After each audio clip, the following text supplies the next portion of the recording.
Arieli. He's an associate professor, Department of Politics and Government, Ben-Gurion, University of the Negev, employing cross-national analysis and experimental survey research. He studies mainly national identity. His book, Israel's Regime Untangled Between Democracy and Apartheid, was published recently by Cambridge University Press. Please go. Thank you very much. You started the panel with saying that we are going from the past to the future, and I'm the empirical interpreter of the present. And what I will try to show today, I'm trying to offer interpretation of this particular study that is trying to test the national identity argument under the COVID in the context of Israel. And my key argument in this paper that we discuss a lot today about solidarity, about nationalism, and we didn't discuss a lot about the actors, about the political establishment, which is required in order to mobilize solidarity, in order to mobilize national identity. And again, the study, there are a lot of problems with this study, but perhaps the findings can be understood as pointing to the need for us to also consider the role of the political establishment. Okay? So what I will show you today, I will share with you some empirical insights about those studies that make distinction between national identity and solidarity, and trying for a long period to assess empirically the national identity argument, the idea that indeed national identity lead to solidarity. Then I will refer shortly to recent studies about the influence of the COVID and solidarity and national identity. Using this background of the studies, I will refer to the Israeli case, and specifically to the political crisis that we had in Israel in tandem with the COVID-19. And then I will show you the rationale of the study. I will do it since we are history, sociology, and communication. It will be a very untechnical presentation of the findings, so it will be clear as possible. And then I will point on possible implications of the study for the way we understand, again, the function of political actors, political establishment in mobilizing solidarity. As we all know, the question of national identity argument was a normative question, a sociological question, was also subject to many types of empirical studies. One line of study was more social psychology studies. They have very good theoretical justification embedded in social identity theory, and very good and sophisticated studies, empirical studies, that provide very, very good support to the idea that indeed, if people identify with the group, they have solidarity with the group member. So this line of research is well established, but it also in a bit limited because most, not all, but most social psychologists use national identity just as another type of social identity. They don't take context, social context, political context, historical context into considerations, and most of the time the studies are lab experiments. They don't take a real life event into considerations. Most studies, not all.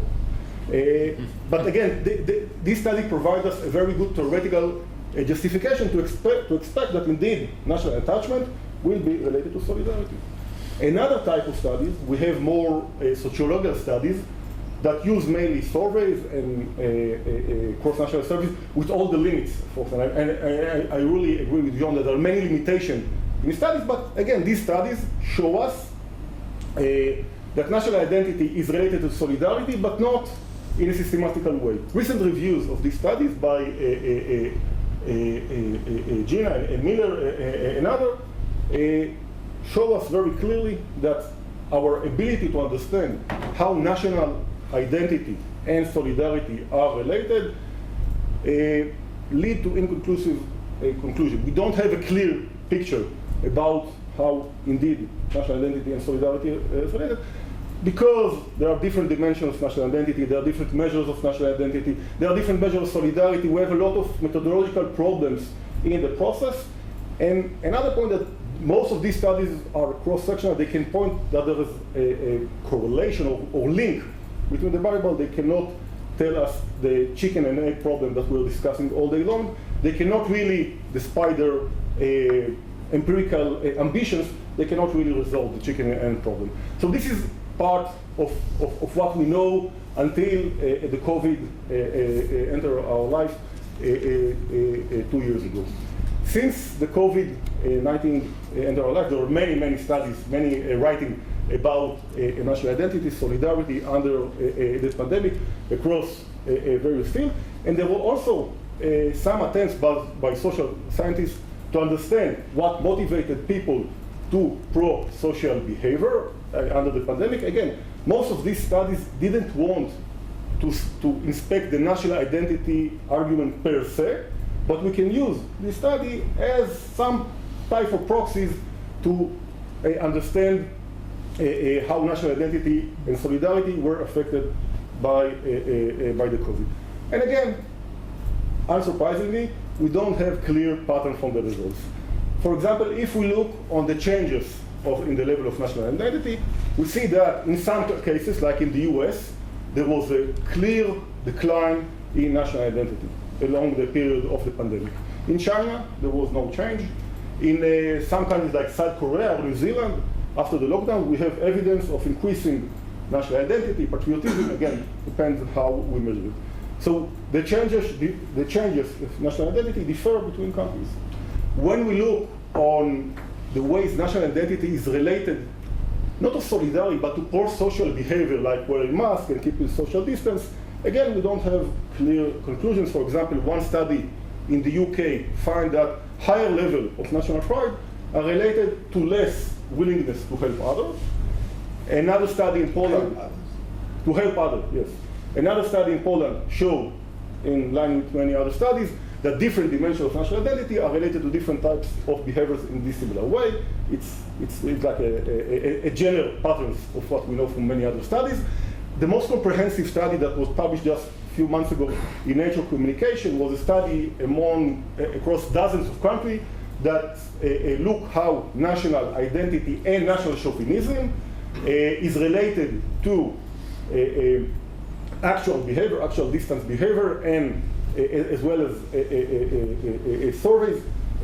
And this study found that, again, by and large, across most countries, people who are higher on national identity attachment and national narcissism also tend to adopt more pro-social behavior. So we have, again, depend on the study, depend on the context, depend on the measures, we have different patterns of the results. What I'm trying to do here is just add another brick to this confusion by taking the Israeli case under the COVID and to examine if indeed national identity is related to solidarity in the context of the COVID-19. And here I have to say just a few remarks about the Israeli case by and large, and specifically on the political crisis. The national identity argument was developed mainly in societies that were addressing increasing diversity. And there was a need to share solidarity in front of this diversity. It was most studies, most empirical studies have been conducted in the Western liberal established democracies. Israel is a debatable case vis-a-vis these definitions.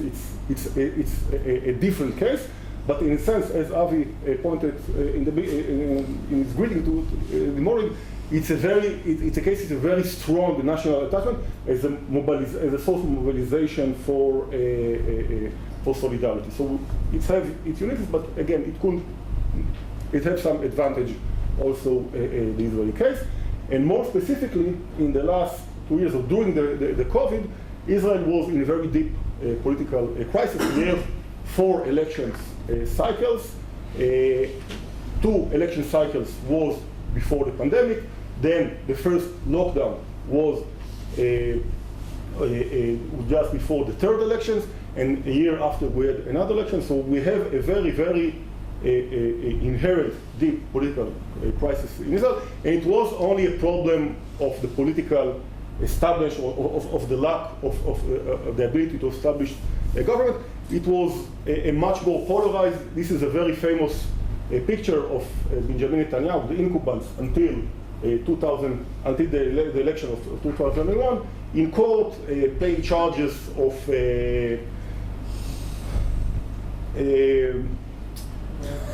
how would say it in a not polarized way. This picture really resembled the very deep polarization that was in Israel, not only on the political level, but also when it comes to the court, to the states, to the law, to the meaning of the function of the very specific institution of society. It's a very, very deep inherent polarization. I think there were studies in Bar Ilan about the extent of polarization, as well as other studies. But unlike in the US, the polarization in Israel wasn't related so much to the COVID. It's not like we have Republican and Democrat with different reaction to the COVID. Not in the extent it was in the US. It was, but not in the extent that we find in the US again, but the structure is also different in Israel. My point here, again, that the political crisis in Israel, regardless how we understand it, because there are different ways to understand this political crisis, is basically a failure of the political elite of the state, of the nation, to provide stability under time of crisis. Again, the state itself functioned very well. The state itself conduct lockdowns, provide vacuum. Israel was one of the countries with the highest vacuum. The state functions, but the political elite didn't function. So we should remember that. And under this context, again, of the different findings we have about the implications of the COVID and the context of the Israeli crisis, I've conducted a study. Again, it wasn't a study that was, by definition, was aimed to inspect the situation. I just used this pandemic and this political crisis in order to ask two specific questions. Does the levels of national attachment and national chauvinism, again, there are different dimensions of national identity that we should consider, decrease or increase under the influence of the pandemic? That took a long time. And the second question was, is national attachment and national chauvinism are related to solidarity in different ways along the pandemic? Okay. So to answer these two questions, I use a longitudinal survey, a survey that asks the same people the same question a long time, across time. I use data that I have before the COVID, unrelated to the study. It wasn't designed to be part of the problem of the study, that I just, the COVID came as a surprise. But I use this pre-COVID data that I have about national attachment and national chauvinism, which was part of another study. And then I was curious to see, does after the first lockdown, just before the election and the first lockdown, I measured again national attachment and national chauvinism and solidarity, a very, very broad and problematic measure of solidarity, but I measured solidarity, and also in last January, on the peak of the Omicron crisis. Again, after the vaccine, I also measured national attachment, national chauvinism, and solidarity. So what we have here, we have basically an ability to have a snapshot on people, on Israeli Jews, levels of national attachment and national chauvinism prior to the pandemic, in the peak of the pandemic, after the first lockdown, and in a way at the end of the pandemic, but where the Omicron in a very different setting for what we have here. So we can locate changes in national attachment and also changes in solidarity. And what also such a design enables us to see if the relations between the component of national identity and solidarity change across time. Because I can look, 5 minutes will be fine. Because I can look about the ways all these variables are connected to solidarity at the peak of the pandemic and at the end of the pandemic. So taking this rationale, I use online sampling of Israeli Jews. I focused only on Israeli Jews, and I use these standards for national attachment, national chauvinism, solidarity. I can elaborate it on the standard later on. The standard of solidarity is probably the most problematic. But again, what these scales enable, they enable me to cut down the different dimensions of national identity and solidarity across the three time periods. So basically, what our findings show us, if we look at the first questions, have level of national attachment and national chauvinism increased or decreased under the influence of the pandemic, given the Israeli case, what you would speculate, increased or decreased? Increased? Where had your answer? This is what I expected. I expected that it would increase, but there was a significant decline in national attachment. There was a decline in national solidarity from T2 to T3, and there was even higher decline in national chauvinism. Again, these measures in regular time, they are very stable. In other studies, we know from other studies, they are very stable. But there is a very huge decline of national attachment and national chauvinism. The scales are 1 to 7, all significance, and I can show. But between 1 and 2, it's also significant? Also significant, yes. Wow. All are significant. And what more important, remember the political crisis, the decline in national attachment and national chauvinism can be found among supporters of Netanyahu incumbent government, as well as opponents of Netanyahu incumbent government. So it goes behind the political division. Both political camps or political parts of the Israeli society, we see decline in national attachment and in national chauvinism. We didn't see decline in national attachment among those respondents that claim that the state was successful in handling the pandemic. So maybe, again, it's a very problematic measure, but maybe it's an indication of the role of the political establishment. When we look on the second question, how the levels of national attachment and national chauvinism will change are related to solidarity, we also see a very interesting change across time. If we look on the relation between national chauvinism and solidarity, again, the solidarity here is measured at the end of the period, on the T3, on the January 2022. Not at T2 as well? You said before also in T2. Yeah, but for simplicity and time, I'm here showing you only T3. National chauvinism prior to the pandemic was positively related to solidarity. But after the pandemic started, national chauvinism was insignificantly related to solidarity. So again, these are the same people, but the magnitude of chauvinism became irrelevant after the solidarity. But at the same time, 2 minutes will be fine. But at the same time, national attachment, which was positively related to solidarity prior to the pandemic, become even stronger following the pandemic. Okay, I don't show any numbers, I'm just showing the marks, but is it clear, the empirical pattern here? Okay. Sorry.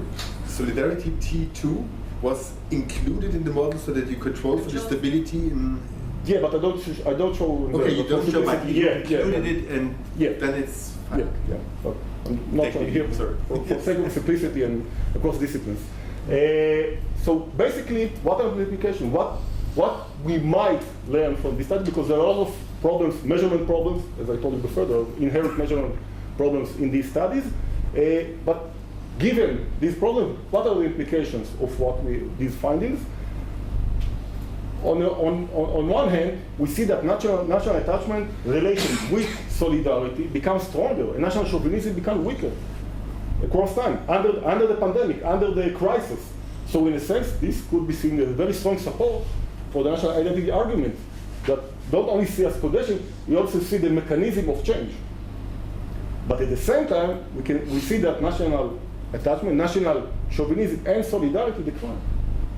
So this does not support our expectation that under a crisis, there will be increase, a mobilization of national identity.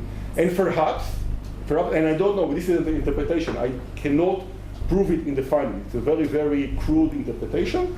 Perhaps this indicates about the role of the political establishment. Remember that in the US there was decline, political crisis. and the inability of the political establishment to provide stability. Remember what happened in the US under polarization? There was a decline in national attachment.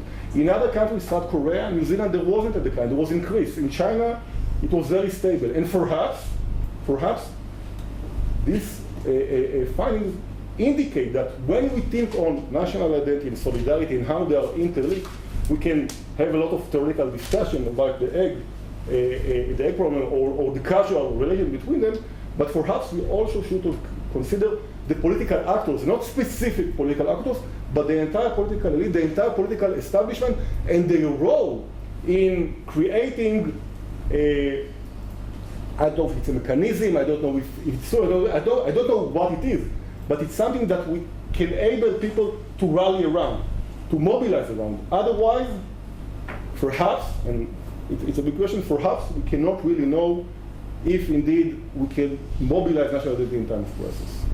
So this is the present. Okay, thank you. Ilana. For once, I'm the first one. I was wondering if all that could not be simply the byproduct of a general process that happened during exactly the same years of decline in trust and optimism and the feeling that everything is falling apart. הממשלה מתפרקת וכולי וכולי. Polarization, so it's the same thing. To collect fuel or meaning that it's not because of COVID. These are the findings that you would have found in any case if you would have measured chauvinism and so on. I know that during these were going down in many ways. This is why I started with showing the inconclusive findings from other countries so far. We know, not only when it comes to national attachment, we know from other studies that overall system support, political trust, etc., and as well as a measure of national identity, declined in some countries, but it didn't decline in the countries that were perceived as success in handling, success in ensuring cohesion. So I agree that it doesn't take necessarily the COVID, it might be the process. And the process, this is why I explained that I cannot really tell if it's the COVID or the crisis. My argument is much more simple. I'm saying that when we think on these processes, we should also consider the role of the political experience. So I totally agree with you. But again, it differs across countries. Okay, Julia, please. Thank you for this. Maybe solidarity did increase, but not with the nation. So the question is, what was made salient by either the pandemic or the political crisis? So I would imagine that the political crisis increased political in-group solidarity. So you just said polarization, right? So that would increase, and the COVID would increase religious in-group. So what we saw with the Haredim and the seculars, right? That it created a chasm between them, but probably increased solidarity within these groups, right? I'm solidary with my fellow seculars, but the Haredim who violate all blah blah blah. And so the solution to your empirical problem would have been to understand what was made salient, and then solidarity would, First of all, I wish I knew. Yes. I wish I knew. As I explained before, it was very hooked under COVID research design. It wasn't. It's very. You measured solidarity only on with the elderly, or also with other subgroups in unemployment society? in those people that was subject to the COVID. I didn't. What is all these target groups are unrelated to the political crisis and unrelated. So, Yeah, this is why I wish I know, but I didn't. I didn't consider. Again, I control for political attitudes and etc. The models and the analysis, and it goes behind the political camps and זה שיטח לך את האפקט, זאת הבעיה. No, because the effect you can find the same effect across the groups, but again, the scope of solidarity is very limited. I agree. It's one of the people of the study. But just Okay, more questions? Boaz, please. If I understood correctly, claim that during this pandemic, chauvinistic nationalism was going down, yes?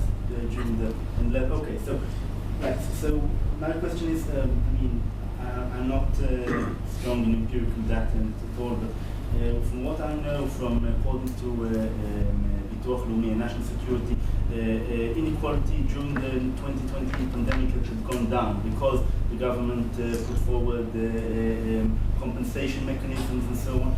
And I'm not strong in empirical data, but my gut tell me that if inequality goes down, then people will be less chauvinistic.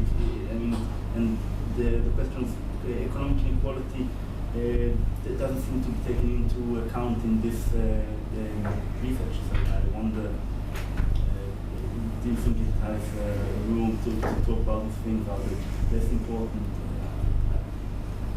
Well, first of all, in the individual level, if you consider economic situation as well as the impact of the economy on the individual, it doesn't change the results at the individual level.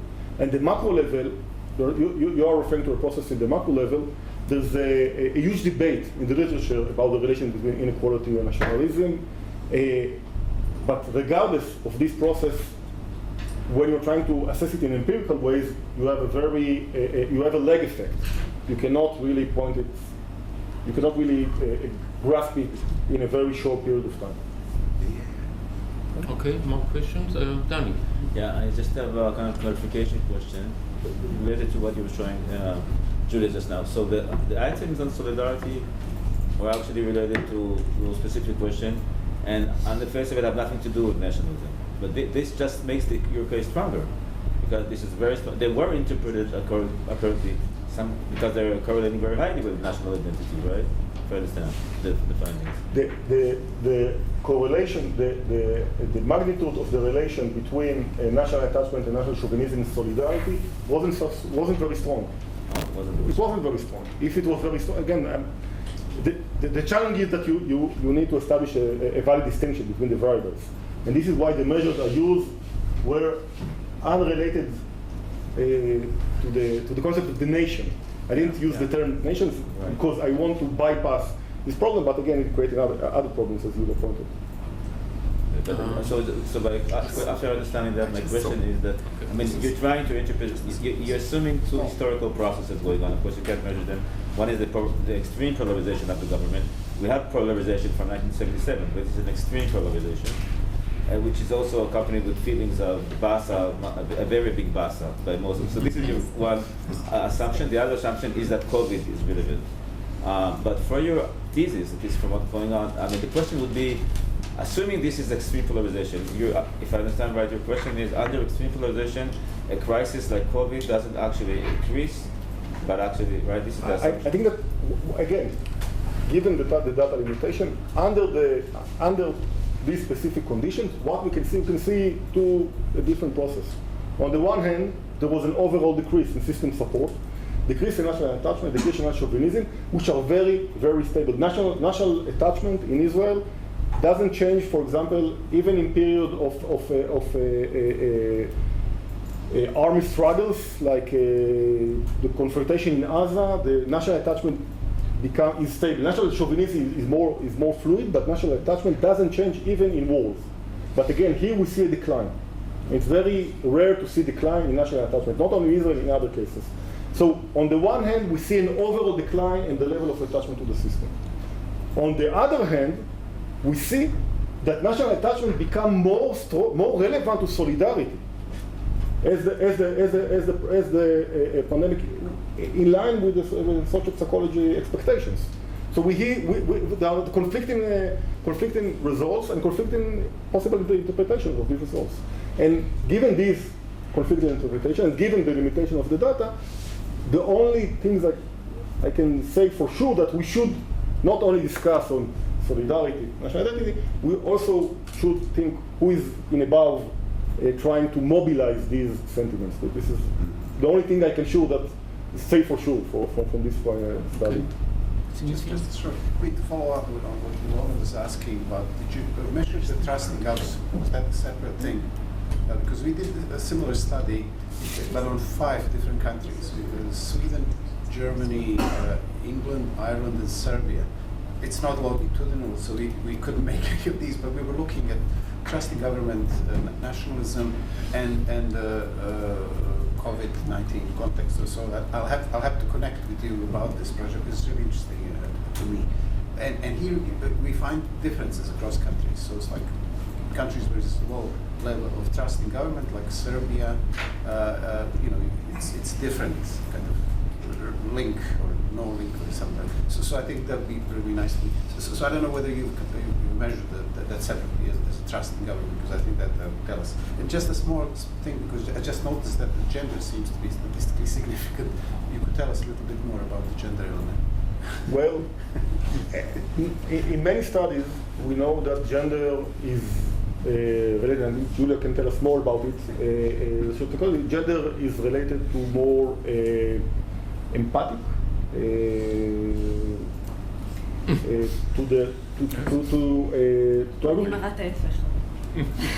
so we can find this, but again, I cannot. I can just point it. I didn't develop the issue in the study, and I didn't measure trust across the 3 time points. I also only measured one trust in the last time point. So it was a backward reduction. It's the same people, but we didn't control it across the. Last question, please make it short and the answer short. Guy, fantastic study. Only comment, please, on the low correlation now between national attachment and national chauvinism. And the second part is there's no paradox. You said it's this weird thing that the positive relation of national attachment to the, say, and with the decrease of national attachment and solidarity just means, if I understand it correctly, that the lower identified or the lower attached to the nation just become increasingly less solidaric, or that would be the positive correlation. Probably. I don't know. It's an interpretation. But the correlation are weak. The correlation I saw in the table is with solidarity. The correlation in national attachment and national chauvinism are the standards. 0.4. The standard for correlation. Yeah, but this is the Wagner standard correlation of 0.4 more or less, and Davidov. This is the line with these measures. Okay. Good. Thanks. Okay. Okay, thank you, guys. Thank you.